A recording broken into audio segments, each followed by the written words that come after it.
Hey guys, welcome to my channel. Thank you for joining me today. My name is Dr. Tom LaHue. This is my wife Traci, and we are talking about relationships. And so I thought it'd be good to have my wife on here to help me out so that maybe I don't miss anything that I need to mention, how to help relationships. And Traci and I have been married for almost 30 years now at the making of this video, and we dated for 4 years before that. So, marriage and relationships, parenting relationships, and of course we have 5 kids, and we just had our first grandchild this year. He's the best. Yeah. So relationships, can sometimes, as hard as you try and as much as you want them to be healthy, sometimes we can get a little sideways with each other.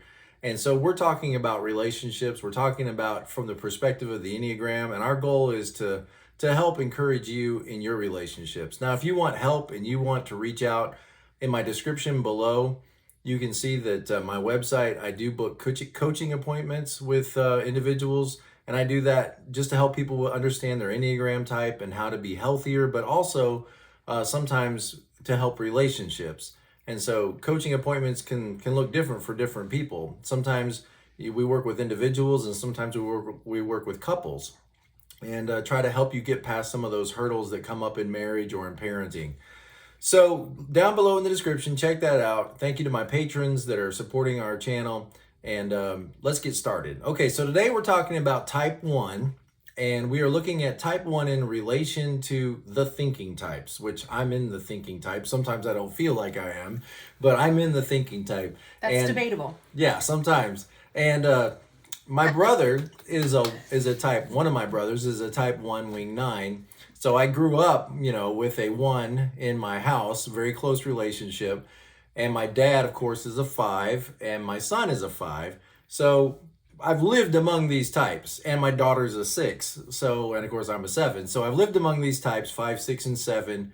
And of course, done a lot of coaching appointments and a lot of relationships with these kinds of people. And so we want to talk about type 1 in relationship with type 5, 6, and 7. So we'll start with type 5. And of course, 1 is a very strong-minded person. The 1 wing 9's a little more laid back and a little bit more likely to just take responsibility on their own shoulders. The 1 wing 2, a little more preachy maybe. Preaching is the language style of the 1. And 1s, of course, believe often in oughts and shoulds and are very critical with themselves. They want to be responsible. They want to do the right thing. They want to go to bed at night and believe they did a good job and they, earned their living. And I always think of Aaron Tippin, the country singer, that we got it honest. Daddy never was the Cadillac kind. And I think that's a different band, but it's that just work hard, do your part, and, pay your bills on time and park your car on the driveway and keep your grass mowed. And it's all of that kind of dad type energy, that principal, police officer type energy. And so when you mix that with a 5, let's say a 1 and a 5 are in a relationship together, what are going to be the strengths? What are going to be the challenges? What are going to be the difficulties that couple or that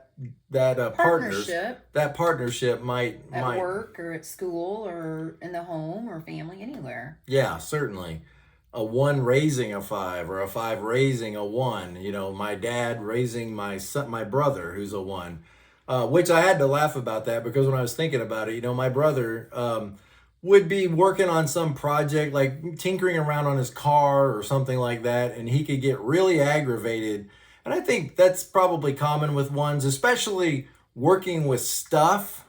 Maybe it's a little easier to keep your cool when you're working with people because you don't want to just let loose and be upset and ugly and angry on people.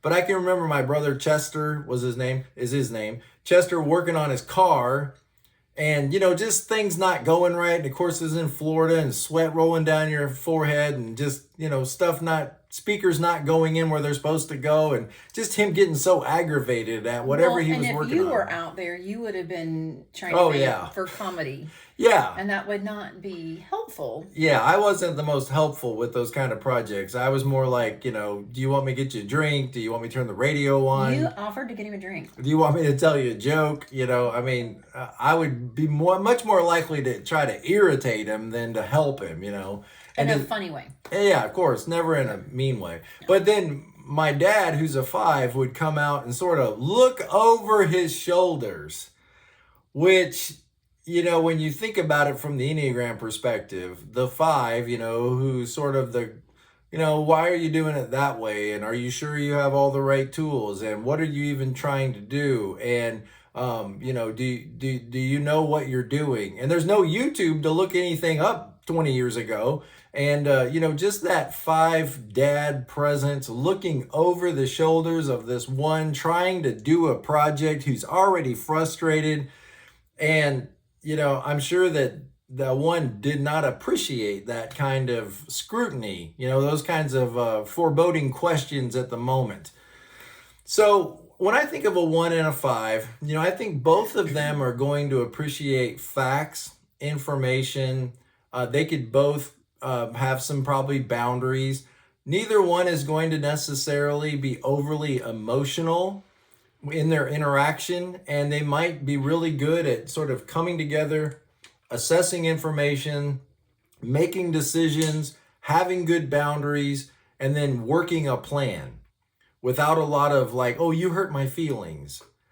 They might hurt each other's feelings, but I don't know that they're going to necessarily be inclined to talk about that. They're probably not going to, deal a lot with emotional stuff. They're going to be more interested in tasks and facts and plans and information and what are we going to do. And the 5's going to sometimes maybe get on the 1's nerves, because when the 1 just knows what needs to be done,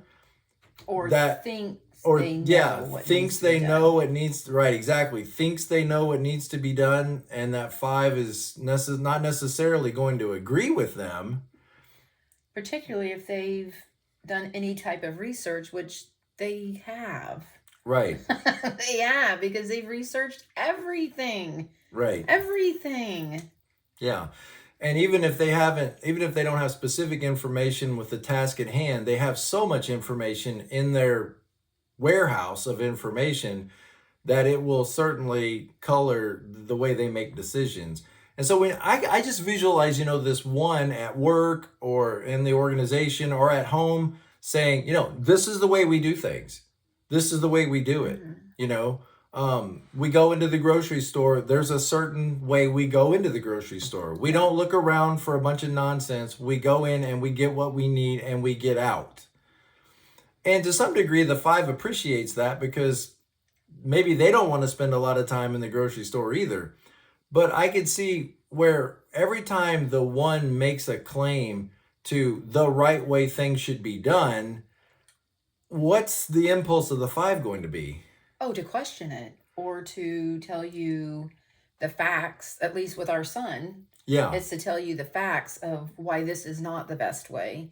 And research has shown, the latest poll has shown and he may not even know like where to document it, but he's seen it and he knows that it's a fact. Yeah. And so that may not be the best way. You may think it's the best way, but yeah, and I think they could get really irritating to a 1 if they're being questioned. If they're continually being questioned, or whatever it is they're doing at hand, the 5 is kind of behind them saying, well, actually, science has proven that you don't need to use 10W30 oil. You can use 5W30 oil. Is that such a thing? Yeah. Yeah. And this is the first thing that popped in my mind, but, I could see where, the 1, just drinking Diet Coke, and that's what we get, and that's the right kind. And the 5 says, but did you know that there's been a study that proves that Diet Coke, and then they give all their information, and I could just see the 1 just, I don't care, I'm doing, this is the way we do it. Or true thing, it's important to eat your produce, eat your fruits and vegetables. Here's your salad, and the 5 will give you how much of a percentage of fecal matter is found in salad. So you really want me to eat my salad at this meal? Because there's fecal matter in it. Yeah, right. I mean, that was a discussion we had at lunch. Yeah. This is what we talked about at lunch. Why would we want him to eat a salad when we know that it's polluted? That's Right. going to bother most people, but I could see where that would really irritate a 1. Yeah, you got to eat your vegetables before you have dessert. And, you know, the 5 says tomatoes aren't vegetables, they're Yeah, fruit. but orange marmalade's a fruit. Yeah, actually, orange marmalade's a fruit. Tomatoes are a fruit, not a vegetable. And potatoes are not a vegetable, they're a root. And corn is not a vegetable, it's a grain. And I could just see where the 1 is going to like turn red, you know, and see red because you know what I meant. You know what I meant. And I think both of them could be, and I'm going to use this word, cool-headed. Mm-hmm. I think they could both be very passionate. They could both be very angry, but I think they could be cool-headed in terms of like, let's deal with facts and information. And so I think they could both be cool, but I think they could both get a little heated, you know, when they're in that mode of, I want to be good at the end of the night. And the 5 is, I want to be smart. And sometimes, you know, that responsible 1 could see the 5 maybe as irresponsible, using your knowledge to get out of work, that kind of thing. Because let's say the 1 says, you know, we need to step up to the responsibility and do our duty, and we need to take our turn at whatever job is at hand. And I can see where that 5, who has good boundaries, because 5s tend to be focused for themselves. Yes, focused on those boundaries, saying, yeah, I'm not going to show up and do that job. I'm not going to show up at that work day. I'm not going to show up for those extra. Look, everybody in the office needs to step up and they need to do extra hours. They need to be responsible. And I can see that 5, you know, sort of thinking, it's never going to happen. I'm not showing up on that day that's off to volunteer because I don't want to. I don't need to. I don't need to feel like I'm a good person. I'm going to respect my boundaries and say, no, I don't want to do that. And I could see the 1 questioning the 5's loyalty, questioning the 5's goodness, questioning the 5's responsibility, and the 5 feeling like, no, it's not my responsibility. I don't need to do that. I don't need to prove that. Oh, at least in our house, our 5, he wouldn't feel like he needed to prove. Right. Right. Prove his responsibility or loyalty or anything like that. Yeah, and I think the 5 might look unfriendly to the 1 because the 1, you know, 1 people that I know tend to try to be friendly. They might be passive and they might be very introverted, but they're going to try often to smile and nod and at least, you know, come across as, in public, come across as outgoing and friendly. And again, 5s not necessarily are going to have that as a value, that I've got to, you know, represent the team as a friendly person. Some 5s, but, you know, not always. And I think that 1 could get frustrated. Anything else about 1 and a 5? I love them both. Yeah.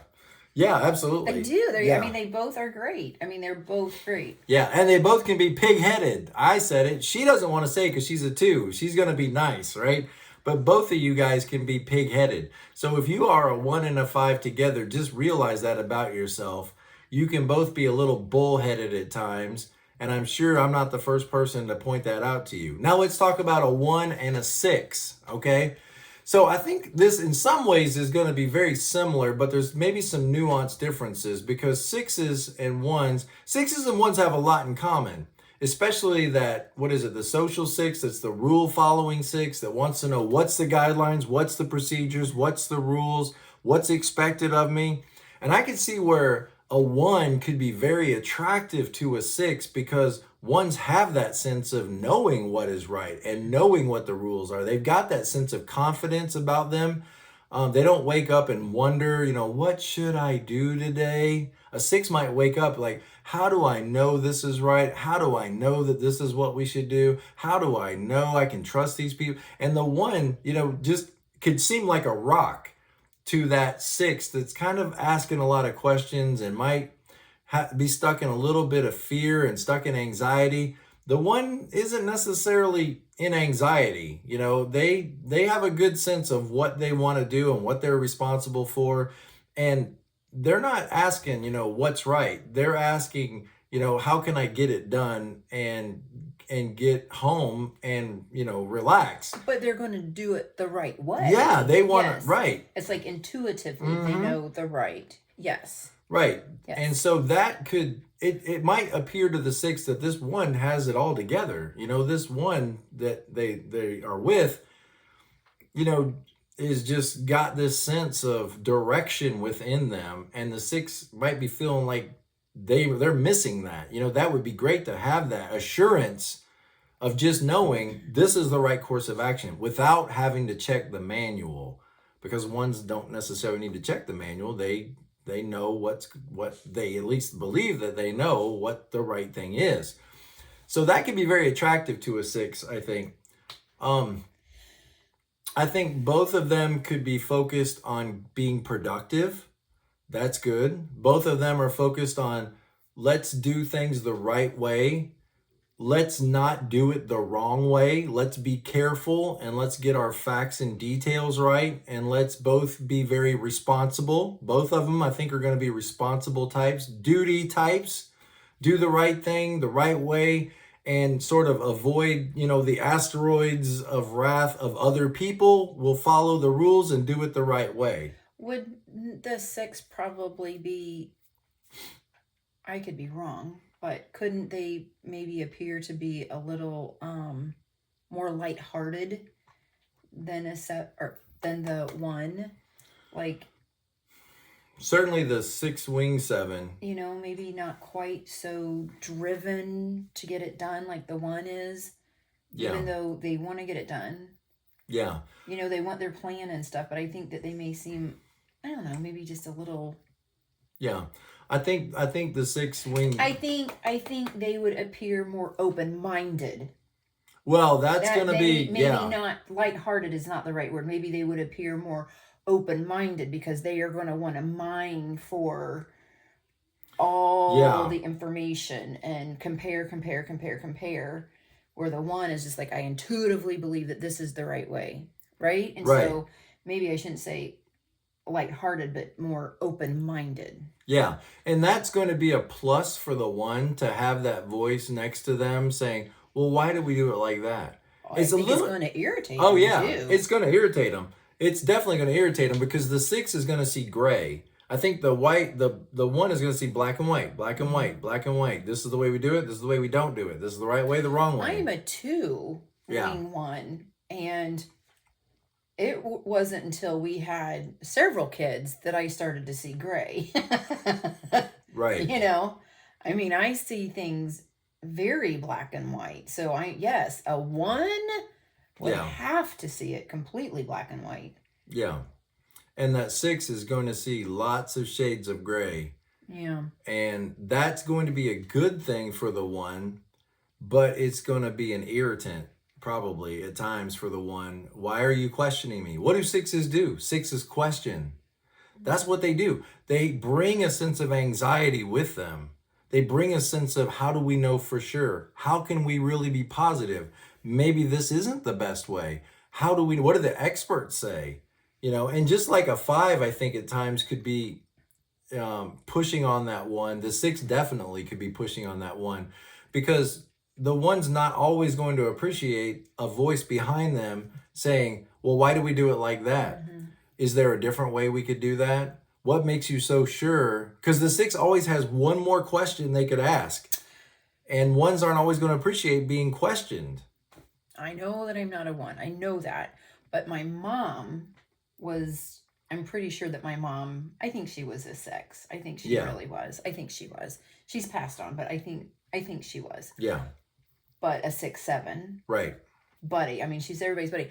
But that what's the I mean, she was always worked up about going on a trip. Like, am I going to have the right things packed? Everything packed, everything packed, everything packed. And I remember finally just telling her, there's always Walmart. Yeah. Like, there's always Walmart. You can go somewhere else. You can buy it again. You can get it again.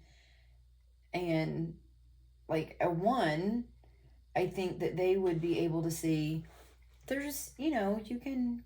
Yeah, they're not going to have that fear and anxiety No, the 6 has. No. Right. No, but that 6 is going to be afraid they don't get the task done, or there's something that's going to go wrong. And maybe the 1 would be able to say, okay, if it goes wrong, then here's the exit plan. Right. Right. Is that? Yes, I think the 1 will, here's what we will do. And the 6 will go, okay, great, we got a plan. But wait. And I think there could be some issues there. There could be some difficulties there because, it's good for the 1 to be questioned and they're to maybe going to feel like they're not trusted. And maybe see a little bit of gray where they've just seen black and white. Mm-hmm. It's going to be good for the 1 to be questioned. It'll only sharpen up and firm up their beliefs if they can endure all of that. And it's good for the 6 to have that person of assurance who just gets in and knows what we're going to do. And combined, this could be a good team. I really think the 6, is kind of like the detective.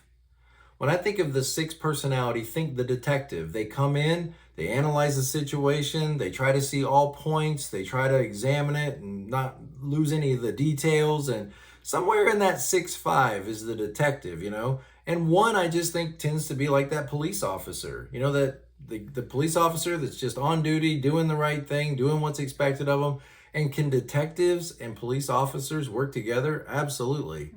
Mm-hmm. So I just think it might take some adjusting and here's where I think both of them are going to have a hard time is apologizing.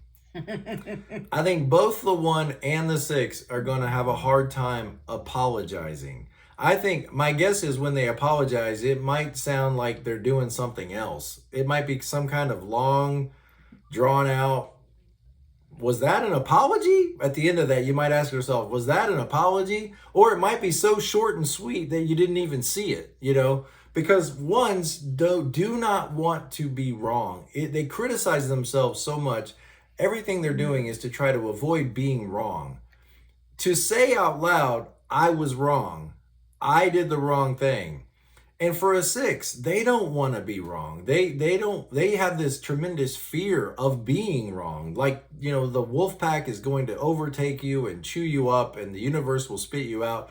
So both of them, if they give you an apology, even if it's not to the level that you would like to hear it, realize it is probably very difficult for either one of those types to apologize. Now, I might be wrong. Maybe you're a 6 and you think, I apologize all the time. Okay, maybe you're a 6-wing 7, because I think 7s are pretty okay with apologizing. But my guess is that might be a place where a 6 and a 1 might have to sort of grow and say, look, we're going to mess up from time to time. We're not always going to do everything perfect.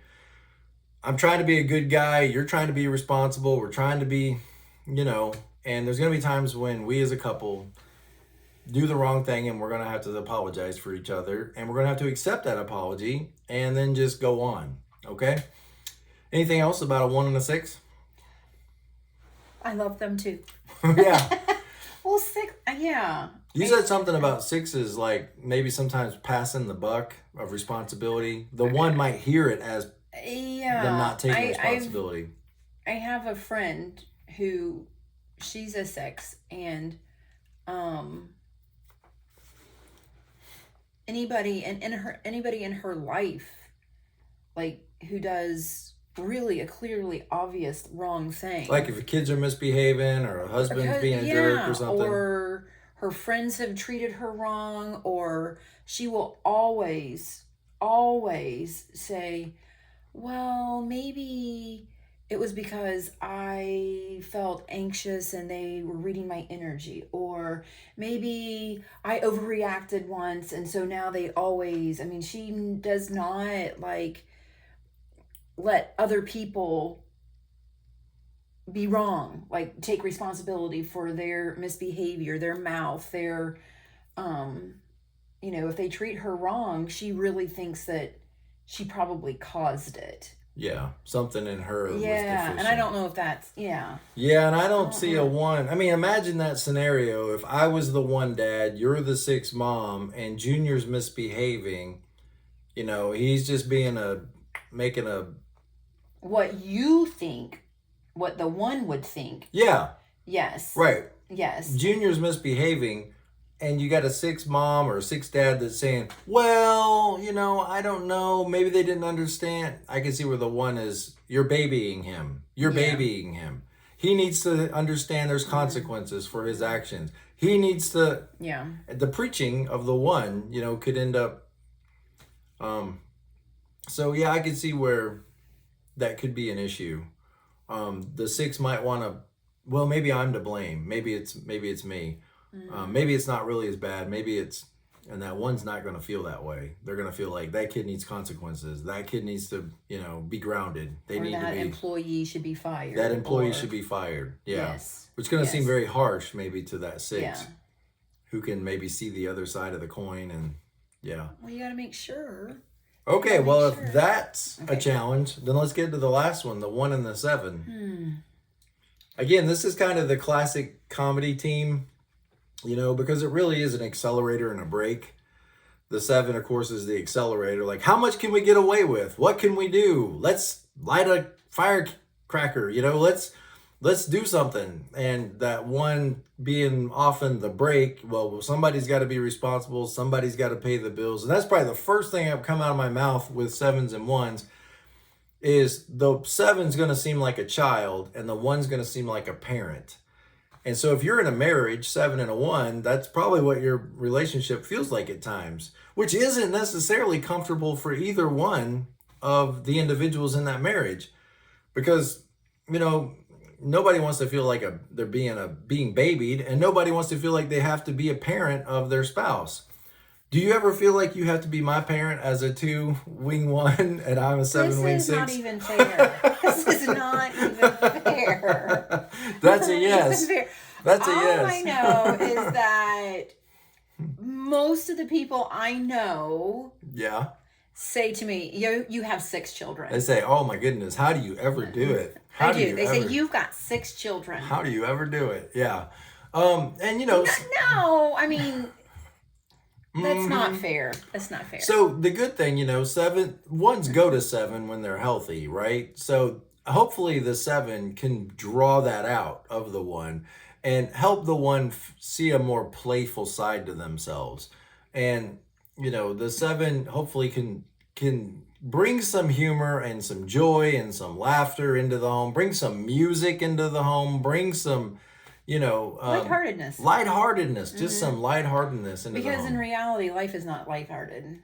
Yeah. It's not. No. It's not. I mean, think about, for real. I mean, we've just been doing this whole crazy pandemic. There's nothing lighthearted about that. But it will go down in our family. Yeah. That it's kind of fun. Yeah. I mean, Dad started, doing karaoke. Oh my goodness, karaoke and, right. You know what I'm saying? Like, it brings a lightheartedness, but that's not because you don't take it serious. Right. You know what I'm saying? Like, maybe the 1 would see that and be like, oh, he's just, he doesn't know how to take things seriously. And I think that you do know how to take things seriously. And I think that what people see out front is different than what maybe I see. Right. Or whoever is with the 7 can see, at least you're 7. Right. You're 7. My counter 7, 6, heavy 6, 7. Yeah. You know what I mean? Like, it could appear.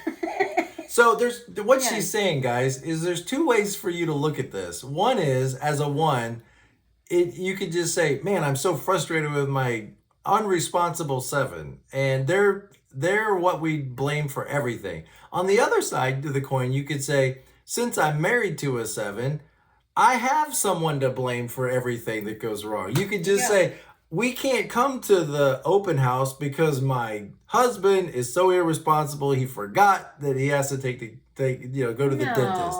So you can look at it one way or the other, But you're not irresponsible. No, I'm not. No.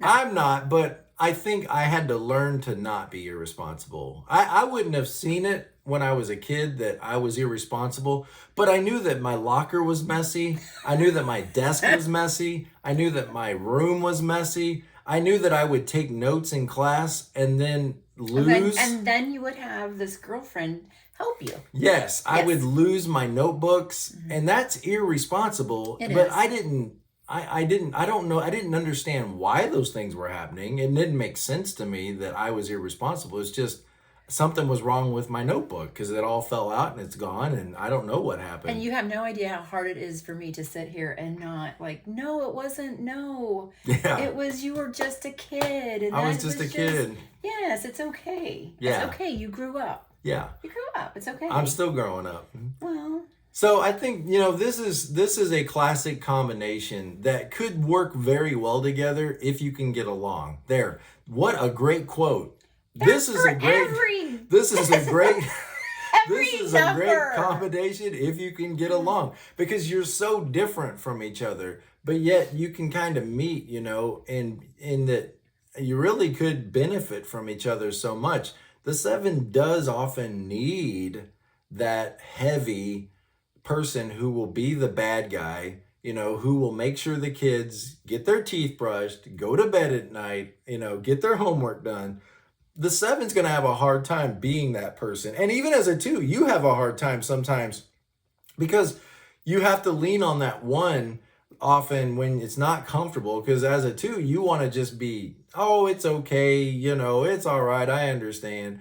And it can be hard for a 2 to be the bad guy in a home. But I think the 1 could maybe fill that role a little more naturally, to where they wouldn't see themselves as being the bad guy. They're just being responsible. They're being responsible, and they want their kids to be responsible. Yes. Don't use the word bad guy. Yeah. Right. It's just because the 7 looks at it and thinks they're being the bad guy doesn't mean they're being a bad guy. Or that's the Darth Vader march. Yeah. Yes. With a parent that has to tell them, set down the rules. The Imperial March. When mom comes down the hallway, it's bedtime, kids. Dun, dun, dun, dun, dun, dun, dun. So anyway, so I think the playfulness, the lightheartedness, the fun-loving childlikeness of the 7 could be a good thing for the 1. But if the 1, might see the childlikeness as childishness, and childish isn't something that, people appreciate. No. Childlikeness is a good thing. So both of you... okay. And then it also depends on, because we do know some 7s that it is childishness. Oh, yeah. But it can be, it doesn't have to just be, that's not exclusive to the 7s, but right. We do know some 7s that it's... are irresponsible. Yeah. In big ways. Big ways. Like, big ways. They're running at... Sevens are running after what they think will satisfy them. And sometimes they're running away from the most important things in life, off on some hope and adventure that this next thing is going to satisfy them. And can look very irresponsible, and it is. And it is. So, in that situation, the 1 would look at them as, boy, you're irresponsible, and they would be. Yeah. But if it's a 7 who's in a healthy place, right. I'm going to start coughing. Right. Corona.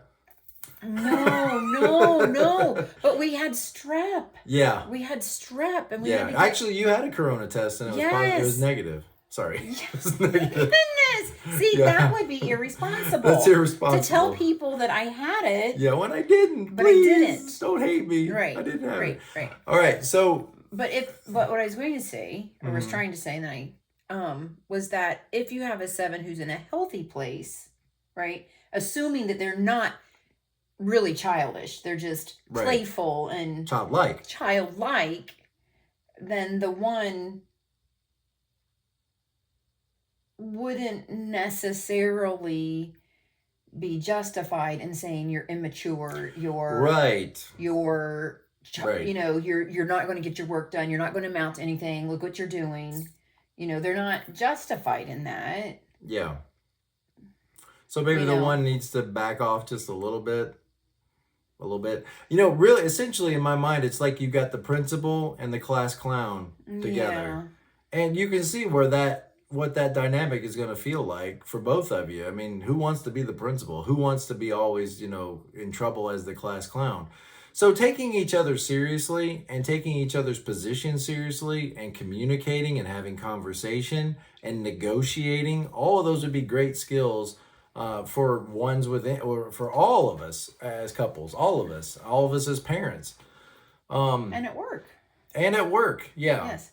I think bottom line is the 1's going to look at the 7 as being irresponsible and goofy and not taking things seriously. The 7's going to look at the 1 as kind of like there's a stick in the mud. Yeah, they're a stick in the mud. That's the nice way to say it. A stick in the mud, and that they can be a little overbearing and a little preachy. And listen, the fundamental belief system of a 7.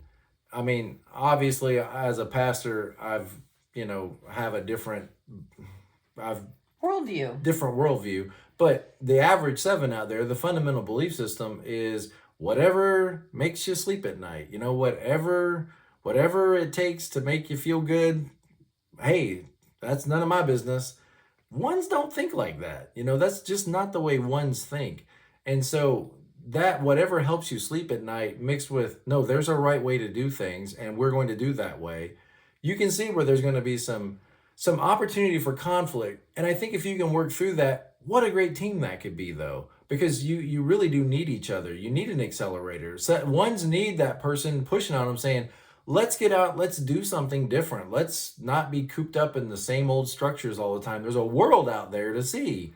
And that 1 needs the 7 to make sure that they don't overspend their credit card bill and that the payment's made on time and the insurance is filed and all the stuff that 7s might put off or delay or not, or find as tedious. So we're going to be thinking about the next, video, which is going to be the 1 with the anger types, a 1 with an 8, a 1 with a 9, and a 1 with another 1.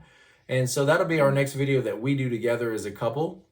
And if you've made it through this far in this video, we want to say thank you and how much we appreciate you sticking with us. What do you mean if they made it this far? If they watch this video this long, then they either, really love you, or they have got all kinds of problems in their life and they're just hoping for somebody to help me. Somebody give me some information that'll help. Well, we are available to you. Of course, you can contact me through my website, like I said at the beginning of the video, for coaching, marriage coaching, couples coaching, premarital coaching, Enneagram, all of that stuff.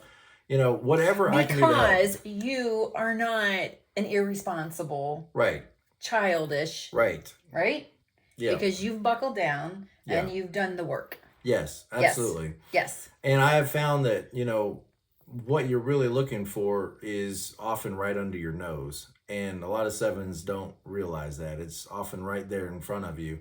And maybe we can help, in your relationship, and we just want to be available for that. And, my wife does coaching too of sorts with people with all kinds of learning challenges and even some of the super advanced people, and she works with everybody to try and help them. But I'm going to go ahead and put her out there that if you would like to make an appointment and you think, man, I think Traci could help me in my marriage, maybe she could help me in my relationships, we'd love to hear from you, because that could certainly be something that we do together, or something that you find, maybe you just want another lady or something to help you work through and talk through whatever struggles or challenges you're in. And guys, we're just here for you. It's a big world. There's a lot of problems, and there's a lot of forces out there that seek to break up your happy home. And whatever we can do to walk alongside you and help you keep that home together, or establish that home on a good foundation, we want to help you. Thank you guys. Blessings. And as always, be present to life.